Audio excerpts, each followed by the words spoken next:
welcome to another episode of Shit Hotels of Australia. Tonight and tomorrow night I'm staying here at the Port Arthur Motor Inn. I'm down here filming some videos for a new series called Pirate in Chains on my other channel, so make sure you check that one out. But anyway, let's go in and check out the room.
Okay, so here we have room 16 at the Port Arthur Motor Inn.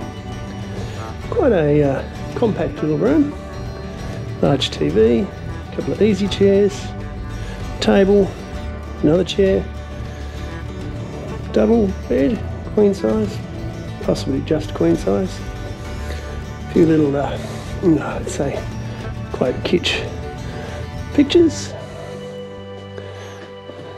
a wardrobe with a spare blanket, hairdryer and some, I'm not sure what they are, fly spray.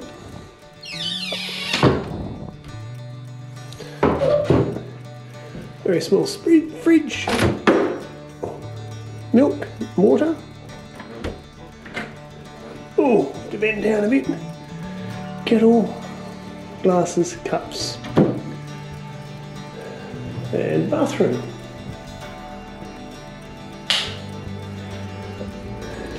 Get a nicely renovated bathroom. Bit of a scratch up there on the mirror. Dispenser liquid soap.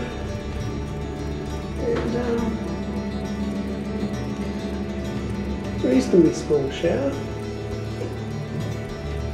Toiletries.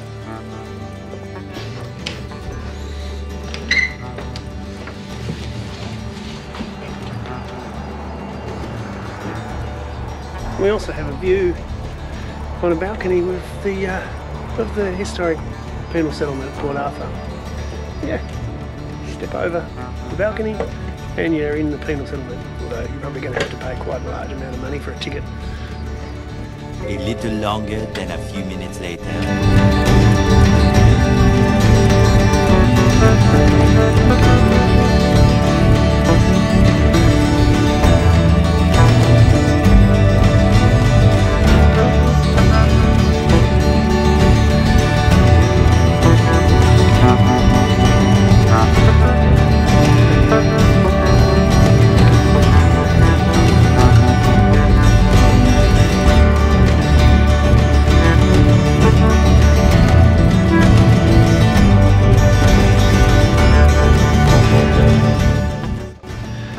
Now it's time for the Shit Hotels of Australia fridge noise test. This one does make a little bit of noise and I'll have no hesitation of pulling it out and turning it off. And now it's time for the Shit Hotels of Australia instant coffee test. And here we got Nescafe, expiry date October 2025. So well done, Port Arthur Motor Inn. But as always, I won't be drinking it. And I don't think there's actually a cafe close by, except maybe at the historic site. Oh well, we'll have to go without. Sitting here in the Port Arthur Motor Inn, working on the laptop, compiling the videos of my great-great-great-grandfather James Harrison's convict life, and it's a little bit special, I guess, that in the mirror you can see the separate or model prison where James was incarcerated for some time.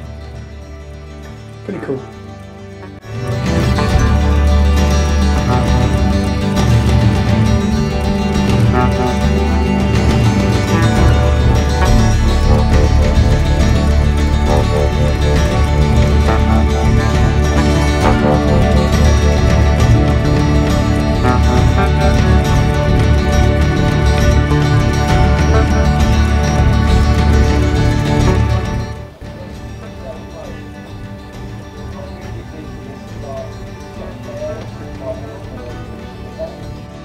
Be observed by the convicts.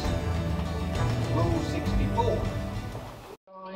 And must never read aloud, sing, whistle, dance or make any other noise in their cells, exercise yards, corridors.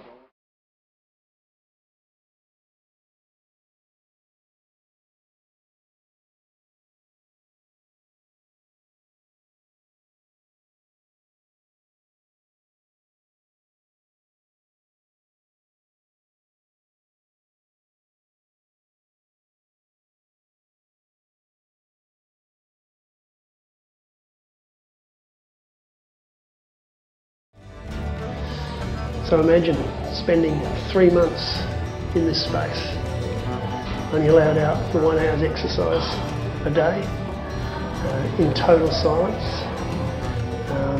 unable to sing, whistle, make any noise whatsoever, unable to communicate with anyone. Only thing you have to read is a Bible, and the only way to signal attention is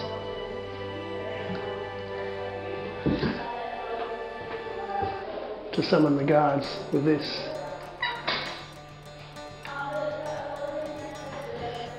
I couldn't do it. Drive you mad. And it did drive people mad.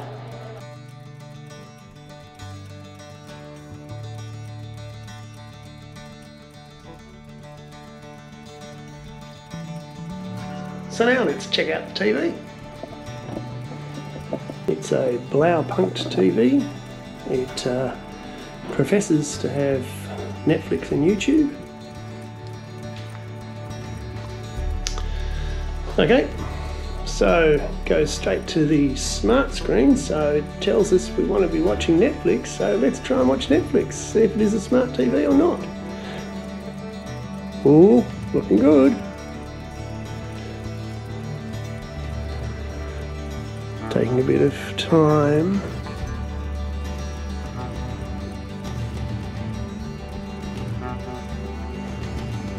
Bingo. We've got Netflix and we can choose a range of people's profiles. So that's brilliant. That's an excellent effort.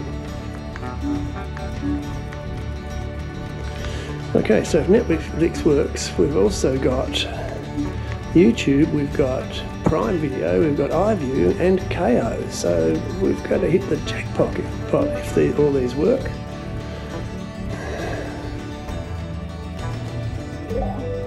And yep, brilliant.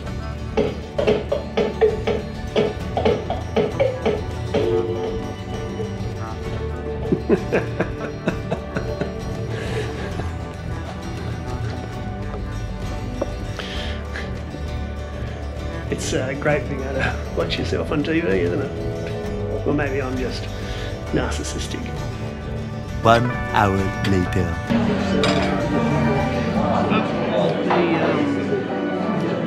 Put up the motor in as its own restaurant, and judging by the look of this video, it's pretty good value, so I'm going to dig in, see what it's like. Here's Cheers. Pretty good view outside too. The following day.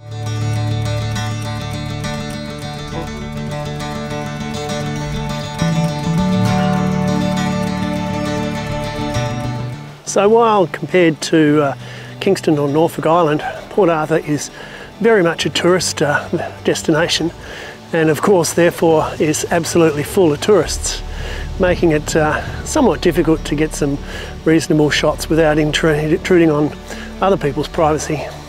But one thing you can say about Port Arthur is that the interpretation here is absolutely second to none.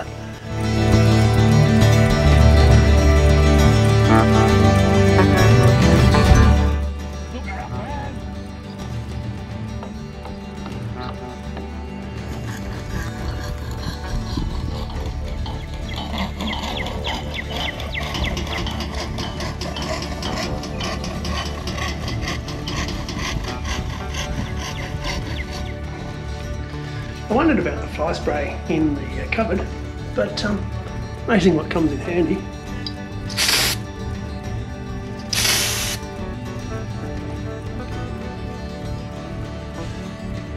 Pirate 1, fly 0.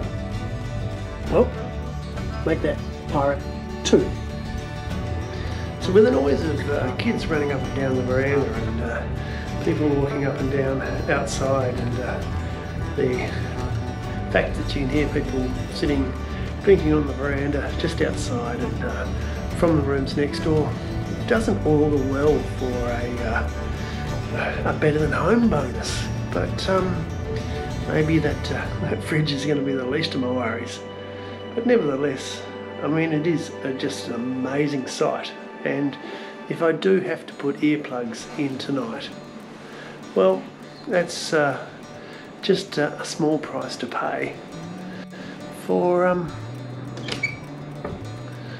staying in a place like this. It's pretty amazing, isn't it?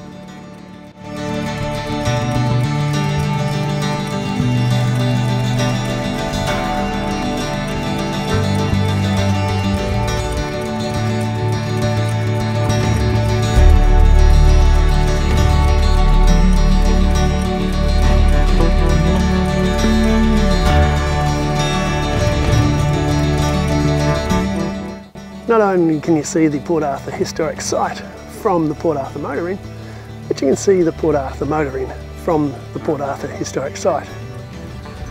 It's very, very nicely placed, isn't it?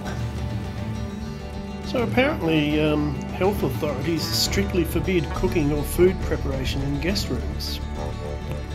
Well, that's the first I've ever heard of that regulation. Okay, I'm not going to be cooking anything because there's nothing to cook, but at least I've actually put something together for dinner.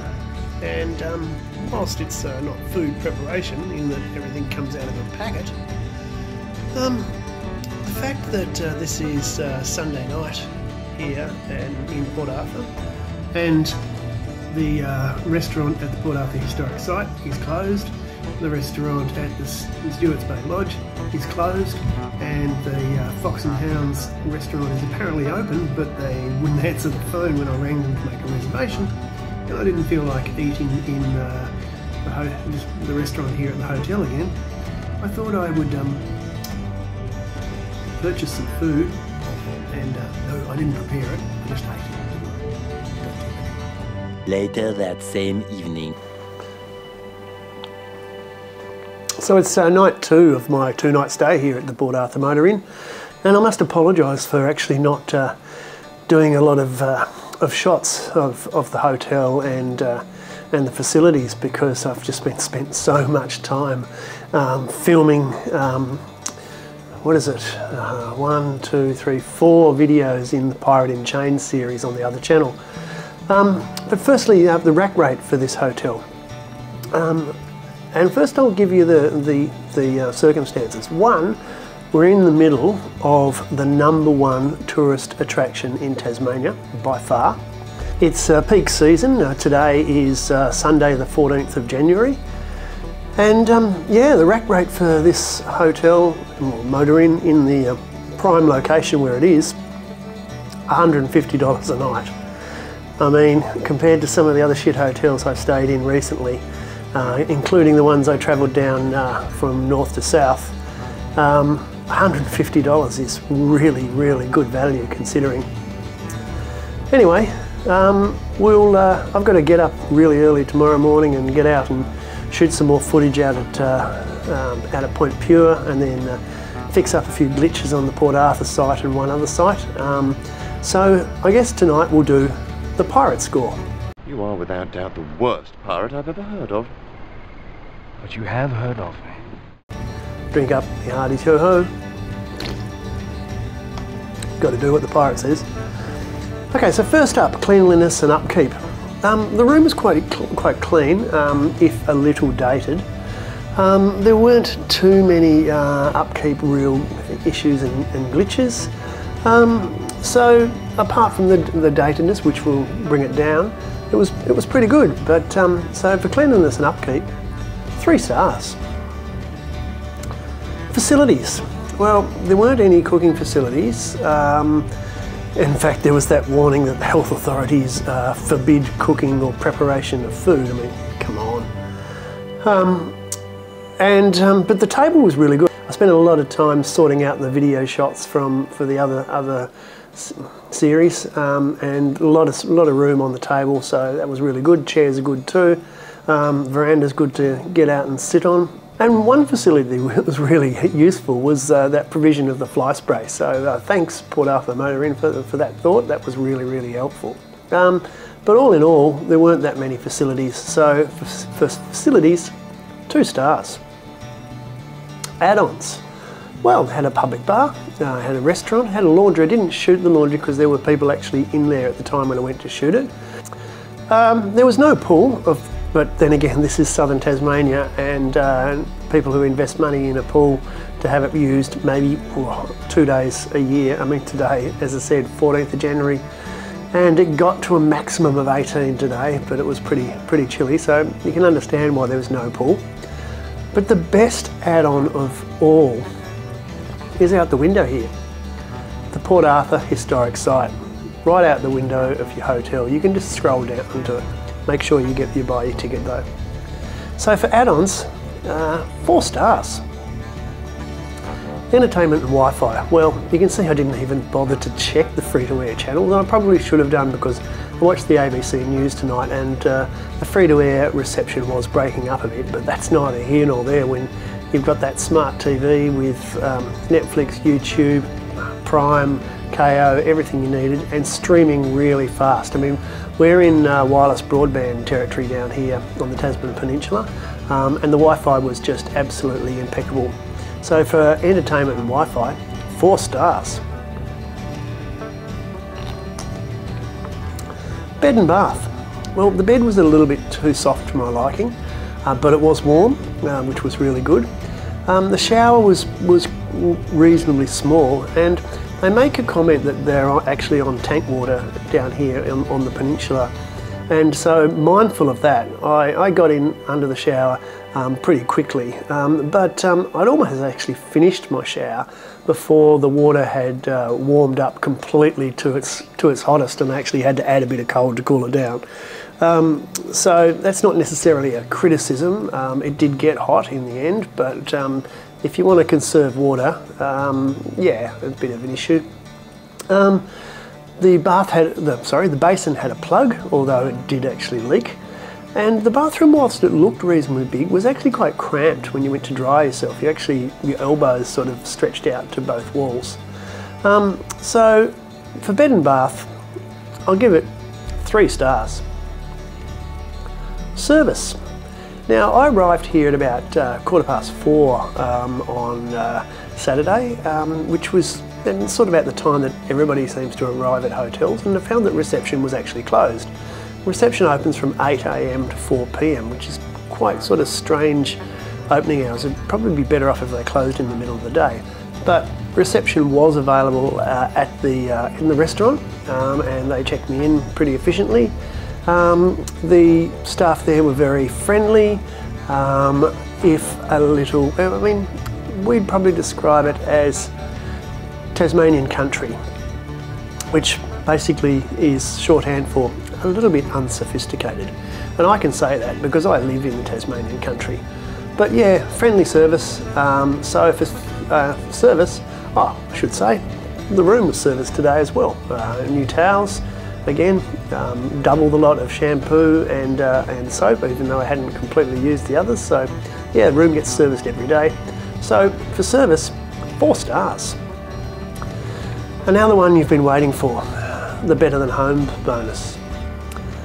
Well, actually there were kids running up and down the veranda last night.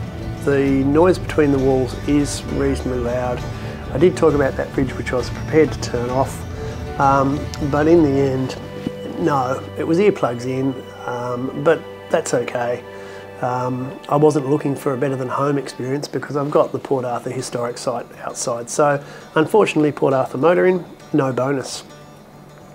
So that's a total of, for the Port Arthur Motor Inn, of 20 out of 30. If you've enjoyed this video, please click like, please subscribe, and just give you the heads up.